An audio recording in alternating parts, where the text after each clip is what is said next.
Summer Games Fest kicked off today with Sony's State of Play.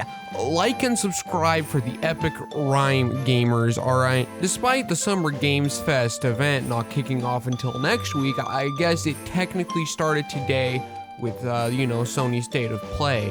Another sick rhyme. Gamers, I swear if you haven't smashed the like button. One thing I will say about this State of Play was the pacing was actually pretty good. Like the previous two, they were really sluggish and kind of boring, and I also just didn't care about most of the games. Here though, the only ones that really piqued my interest, there weren't that many of them. However, for the most part, I actually quite enjoyed it overall from a pacing perspective.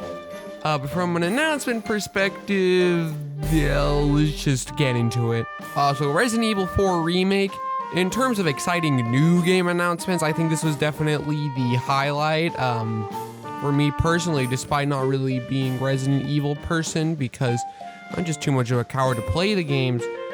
The graphics are impressive, but overall, it doesn't really feel like the game justifies its existence in the same way previous games did.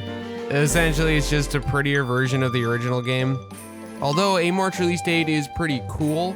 So, spring 2023, two cool releases, Zelda and the Resident Evil. If I want to be a Nintendo YouTuber, I gotta reference Nintendo franchise, I apologize. When they showed off Resident Evil Village, I was really, I was excited, they might actually show off the DLC. But they didn't. They showed off like a VR port, which is cool, I guess. And then you got Walking Dead VR, No Man's Sky VR, which is just meh. Horizon Call of the Mountain sure looks like a Horizon VR game, and then the update sure looks like an update for that game. But then we get my favorite announcement, which is SpiderMan Remastered, gamers. Yeah! You see, this would probably be one game that would convert me to the dark ways of PC gaming. I'm really excited about that one. Then you got Stray, cool looking cat game. I will definitely want to check that one out. It's probably the most interesting game of the thing. Callisto Protocol sure is a video game. Roller Drum sure is a video game. Eater Knight sure is a video game.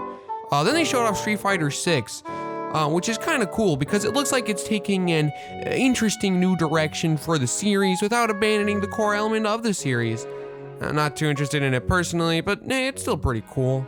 Then they announced Tunic and just... I want it on Switch though. Then there was this Seasons game, which I don't know, I like the graphics at least. And then they ended on Final Fantasy XVI.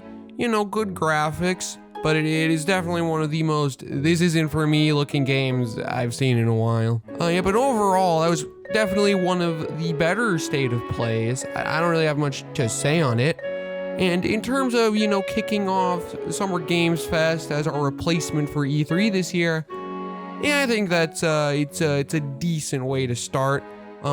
Here's hoping that, the actual kickoff event will be as good because Jeff Keighley's shows have not had the best track record. So I will see you next week for another cringe video. Bye.